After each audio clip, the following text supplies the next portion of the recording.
Hey, this is Paul.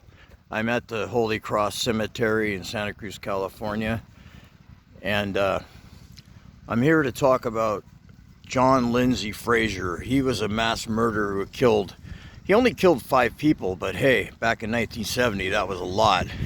And this stirred up a lot of controversy because he killed these people in their house and threw their bodies in the swimming pool and burned their house.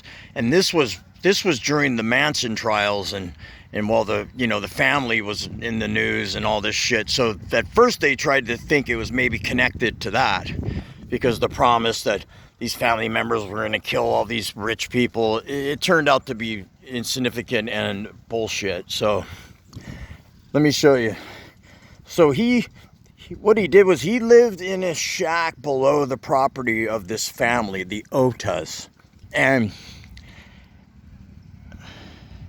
And what happened is he resented them because they were rich, they had wealth. Victor Otha was a prominent eye doctor in the area, and they had a nice house on top of a hill in SoCal.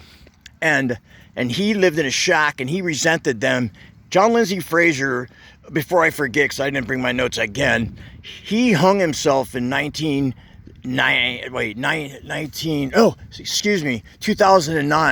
at Mill Creek. He hung himself in his cell. But he resented this family because they were wealthy and rich, and so he snapped. He was already, if you want any backstory, again, I refer you to the BBC's Born to Kill with John Lindsay Frazier. There's a lot written about him, and if you Google his name. And the house is 999 Rodeo Gulch Road, SoCal, California. There's actually videos about the police talking about when it happened, and there's also, you can see the house. It's been restored, but it still says it was built in 1960. So they just restored it. They didn't, but because he did set the house on fire. But he came home, actually he went to their house and waited till they all came home and tied them up individually as they came in the door, put them in the closet, and he waited till, so I don't know the chronological order of how they died, but they didn't all come home at once. They came home at different times, but he was already in the house, so he surprised them, as I stated, and tied him up and put him in the closet. And he waited till Victor Otha, the eye doctor, came in. There was 5 people altogether. He waited till he came home, and he took them all to the pool and lined them all up on their hands and their knees, and shot them all one headshot each in the head and threw them in the pool and set the house on fire.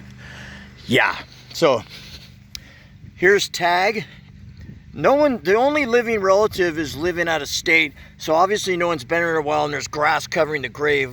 I should have cleared it out. Look at the October 19th, 1970. October 19th, 1970, Derek.